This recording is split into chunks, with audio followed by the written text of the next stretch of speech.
Hola, Dios les bendiga, bienvenidos a la clase número 13 de Vida de Jesús. Esta es la penúltima clase de esta materia. Estamos a punto de concluir nuestras clases. La próxima semana sería la última clase que estaremos viendo, ¿verdad? Y estaré dando las indicaciones para poder realizar el parcial final. Y ahora quiero comentarles un poco acerca de los milagros de Jesús. Los milagros de Jesús dice que en los evangelios se narran cerca de 38 episodios de los milagros que Jesús hizo. Dice que se dedican mucho tiempo, ¿verdad?, a su ministerio. No se pueden separar los milagros de la historia personal de Jesús y no se puede negar su realidad. Significa que con los milagros quedó registrado lo que Jesús vino a hacer en esta tierra. Lo que Jesús quería hacer era mostrar, ¿verdad?, el poder de Dios a los demás. Obviamente Dios obrando con Jesús y de esa manera obrar en sanidad. Y para eso los milagros se han dividido en 4 categorías. Uno es las sanidades de diversas enfermedades, la expulsión de demonios, la resurrección de los muertos, que yo creo que ustedes al mencionar esto, ustedes van recordando, ¿verdad?, cuáles son esos milagros que tienen que ver con esta situación.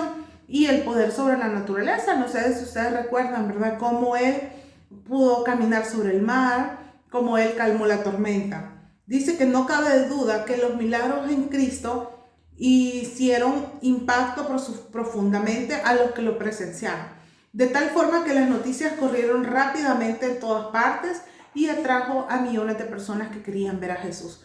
Las personas que recibían el milagro, yo creo que quedaban impactadas de tal forma que ellas buscaban la mejor oportunidad para poder hablar de lo que Jesús había hecho en sus vidas. Luego dice acá, hay una definición de milagro. Dice que hay un origen y significado de la palabra milagro y viene del latín miraculum, que significa mirar. Y miraculum a su vez proviene de mirari, que significa contemplar con admiración, asombro o estupefacción. En la antigüedad se le llama miraculum a todo aquello que no se podía comprender. Con el tiempo, la palabra milagro ha llegado a ser definida, según el diccionario de la lengua española, como un hecho no explicable por las leyes naturales y que se atribuye a la intervención sobrenatural de origen divino. Yo creo que encierra muy perfectamente lo que es un milagro esta definición del diccionario de la lengua española, porque la parte que más quizás me gusta que esté, donde dice que se le atribuye a una intervención sobrenatural de origen divino. Y algunos probablemente de los que están en esta materia ya han recibido un milagro de sanidad de parte de Dios. ¿Y qué es lo que dicen los médicos? Cuando uno va, se hace un examen, luego va, se vuelve a hacer el examen y allá no aparece nada. Aquí lo único que le dice, aquí solo es un milagro de Dios. O le pueden decir, ¿usted cree en Dios? Y usted dice, sí, con razón. Por eso es que ahorita ya sus exámenes están bien. Y esa debería de ser nuestra fe, saber de que Dios actúa en medio de cualquier circunstancia que nosotros estemos pasando, siempre y cuando nosotros lo busquemos a Él, ¿verdad? Luego dice, y si examinamos los milagros que hizo Jesús, tales como limpiar al leproso, sanar a los enfermos, resucitar a los muertos, nos damos cuenta que estas son obras que el simple poder humano no puede efectuar. Yo creo que nunca hemos visto en la historia, ¿verdad?, que alguien resucite a un muerto o que alguien limpiara a un leproso. Usted sabe que la lepra era una enfermedad sumamente contagiosa. La gente tenía que estar en ciudades de refugio mientras pasaban por ese proceso. Además de eso, o sea, literalmente su piel se caía, ¿verdad? Le salían llagas y se caía ese pedazo. O sea, era algo que definitivamente que antiguamente ningún médico pudo haber hecho algo para que esa persona fuera sana. Entonces, literalmente tenía que haber un milagro de Dios. La definición adecuada de milagro la encontramos en las mismas escrituras. El apóstol Pedro, en el día de Pentecostés, refiriéndose al Señor Jesucristo, predicó lo siguiente: Hechos 2:22, leámoslo, dice: varones israelitas, oíd estas palabras. Jesús Nazareno, varón aprobado por Dios entre vosotros con las maravillas, prodigios y señales que Dios hizo entre vosotros por medio de él, como vosotros mismos sabéis. En este versículo dice, tenemos las tres palabras que necesitamos, que el Espíritu Santo usa en las Escrituras para hablar de los milagros que el Señor hizo.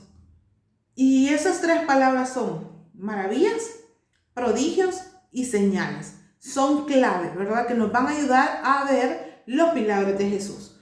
Dice la primera palabra griega que se usa, esteras, y se traduce como maravillas. Esta palabra no se refiere a la obra, sino al efecto que produce aquella obra en los pensamientos y emociones del espectador. ¿Qué significa eso? Si yo soy parte de un milagro, obviamente mis emociones en cuanto a Dios y en cuanto a expresarme con otras personas va a ser algo impactante. Luego dice que tiene que ver con los pensamientos y emociones del espectador. Dice, estos milagros trascendían toda imaginación humana y por lo tanto dejaban a las personas atónitas y llenas de admiración. Qué maravilloso es ver que nuestro Señor Jesucristo presentó grandes señales que certificaron su deidad o divinidad. Es decir, el asombro, ¿verdad?, con la que la gente quedaba al ver las maravillas de Jesús, dejaba en claro, ¿verdad?, quién era Dios. La segunda palabra griega que se usa es dunameis, palabra que quiere decir obras poderosas, y según la versión Reina Valera, se traduce como prodigios. Esta palabra no solamente se refiere a la obra en sí, sino que va más allá y tiene que ver con el poder o la virtud que origina la obra. Esta es la parte esencial de los prodigios. Dice el poder o la virtud que origina la obra. De manera que un milagro es algo que se realiza debido a un poder externo y sobrenatural que es Dios y no por las leyes naturales. Definitivamente que un milagro sabemos que viene de arriba, ¿verdad? Del cielo, que viene de Dios, porque no hay como explicación en las leyes humanas acerca de lo que pueda suceder. Y la tercera palabra griega es semeion, que se traduce como señales y significa que las obras sirven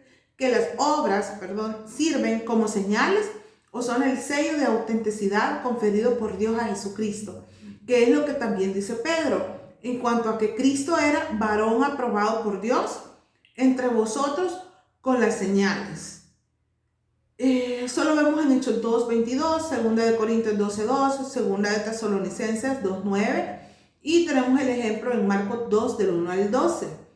Vea que eso estamos hablando entonces de tres palabras que podemos hacer un repaso, que es esteras, que significa maravillas, dunameis, que significa prodigios, y tenemos semeion, que significa señales.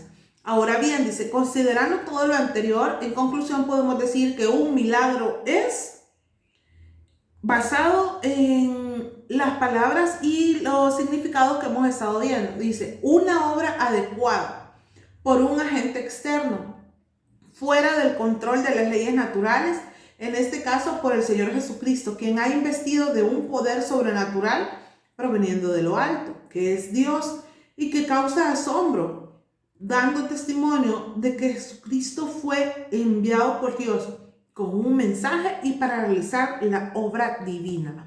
Era como su sello, lo veo yo, ¿verdad? ¿Es Jesús? Sí. ¿Obró milagros? Sí, era Jesús.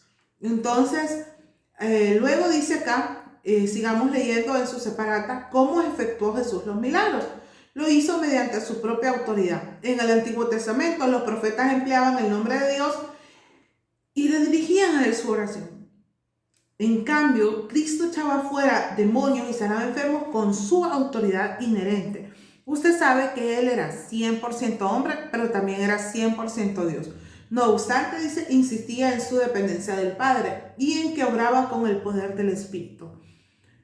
Jesús nunca hizo algo y solo lo hizo porque él quería hacerlo, sino que porque había una estrecha relación entre el Padre, entre el Hijo y el Espíritu Santo. Ellos tres son uno y sabemos que ellos pueden hacer obras y maravillas y señales, ¿verdad? Jesús sanaba a los enfermos empleando diversos medios y varios métodos. Una veces solo hablaba, en otras ocasiones dice tocaba al enfermo. Cuando le abrió los ojos al hombre que había nacido ciego, le untó lodo en los ojos. Luego dice, llegó a sanar a un enfermo sin verlo. Sin embargo, exigía la fe de la persona que estaba enferma. Luego vemos algunos propósitos de los milagros y aquí tenemos varios. Uno es revelar la bondad y misericordia de Dios hacia los que se hallan en desgracia. Cuando hemos recibido un milagro de parte de Dios, sabemos que Dios nos revela su bondad y su misericordia en nuestras vidas porque somos lo que somos, hacemos lo que hacemos, somos seres humanos y le fallamos a Dios muchas veces, pero a pesar de eso, su amor y su misericordia es mostrado en nuestras vidas. Y definitivamente que eso es parte de los propósitos. Que nosotros podamos darnos cuenta de que Él nos ama y de que es misericordioso con nosotros y que nos ayuda cuando nosotros más lo necesitemos. Otro de los propósitos es servirle de credenciales a su persona y misión. Jesús dijo, las obras que yo hago dan testimonio de mí, que el Padre me ha enviado. ¿Qué estaba diciendo con esto? Miren, yo soy Jesús, me envió Dios Padre y estoy aquí, soy yo. Soy el Mesías que ustedes necesitaban y soy el Mesías que ustedes estaban esperando. Luego tenemos otro de los propósitos donde dice servir de signos o parábolas, es decir, enseñanzas acerca de la misión salvadora de Jesucristo. Con las curaciones corporales, el Señor quería que los hombres lo aceptasen como médico de las almas, cuyos pecados venían a sanar. Algunos escritores consideran que ciertas enfermedades representan el pecado. Por ejemplo, la lepra simboliza lo repugnante que es el pecado, mientras que la parálisis representa su consecuencia, que es la imposibilitación. Jesús obró milagros con el fin de conducir a los hombres a la fe en el poder salvador de Dios que se manifestaba en él. Entonces, el único objetivo de Jesús era servirnos, ¿verdad? Y hacer lo mejor para nosotros en medio de las circunstancias que estuviéramos pasando. Luego, tenemos aquí un listado de los milagros. Por mencionar uno, quizás hemos tratado de que la lista, ¿verdad?, que tenemos de milagros lleve un orden, pero probablemente algún milagro pues si no va a coincidir con otro, uno se dio antes, el otro después. No vaya a creer que es como un orden cronológico que nosotros llevamos, sino que simplemente se buscaron los milagros y aquí están, donde dice Jesús convierte el agua en vino. Usted sabe que ese es el primer milagro que hizo. Luego aquí tenemos el milagro número 14, la curación de una mujer con el flujo de sangre, que es uno de los milagros de los que más se habla. Luego tenemos el milagro número 21, que es la alimentación de los 5,000. ¿Cómo Jesús pudo con tan poco hacer para 5,000 personas? Y 5,000 personas, estamos hablando que solamente fueron los hombres los que se contaban. Faltaban mujeres, niños y pues algún otro agregado se había llevado los primos, todos lo que sea, ¿verdad? Que había ahí. Y luego tenemos el milagro 31, dice la curación de los 10 leprosos. ¿Se recuerdan de eso? De cómo uno regresó a darle las gracias a Dios, a Jesús, ¿verdad? Por el milagro recibido y los otros no, pero Dios los sanó. Tuvo misericordia de ellos. Y el milagro 38, que creo que es algo grandioso, es la resurrección, ¿verdad? De él. Él resucitó y bueno, la otra persona que resucitó, ustedes saben que fue a Lázaro, ¿verdad? Porque era su amigo y era una de las personas muy cercanas a él. Aquí tenemos 38 milagros, aquí tenemos una lista de todos esos milagros. Estos milagros nos van a ayudar. Les sugiero desde ya el comentarle, ¿verdad? Que usted va a buscar un milagro, va a elegir, aquí tenemos 38 milagros. El parcial final es lo siguiente. Usted va a elegir uno de los milagros y me va a enviar usted un video de 5 minutos Probablemente pueda subirlo a un canal de YouTube. Puede ser que me lo envíe por WeTransfer o lo suba al Drive o no sé cómo usted pudiera hacerlo. Si usted no tiene los medios, ¿verdad? Para decir, miren, no, yo no le puedo mandar un video, puedo hacerlo a través de WhatsApp, solo que en WhatsApp usted tiene que hacer una pausa al minuto 2 con 50 segundos. Ese es lo máximo que se manda en WhatsApp. Ahora, se puede hacer una parte primero y luego hace la otra parte, hace un corte, ¿verdad? Entre 2 minutos y medio y 2 minutos y medio, así podría hacerlo, mandarme 2 minutos y medio y 2 minutos y medio para tener los 5 minutos. Este video de 5 minutos me va a hablar de cómo el milagro que usted eligió, si usted dice Jesús calma la tempestad, me describe brevemente en 1 minuto el milagro y los otros 4 minutos me describe cómo esto le demuestra algo de Dios o un aprendizaje de Dios para su vida, de cómo nosotros podemos ver que si Él calmó la tempestad, si tiene control del poder sobrenatural, ¿verdad? Que solo Él tiene y que la naturaleza se rige a lo que Dios dice. Entonces, ¿cómo no lo va a hacer con nosotros que somos su creación? Vea, algo así necesito yo. Esto nada más es un adelanto para que usted vaya tomando en cuenta de qué milagro usted va a hacer su evaluación final. Luego le enviaré detalles acá por medio de WhatsApp acerca de este examen final, porque la siguiente clase es la última y después de eso le indico las fechas en las que yo necesito que usted me envíe esto.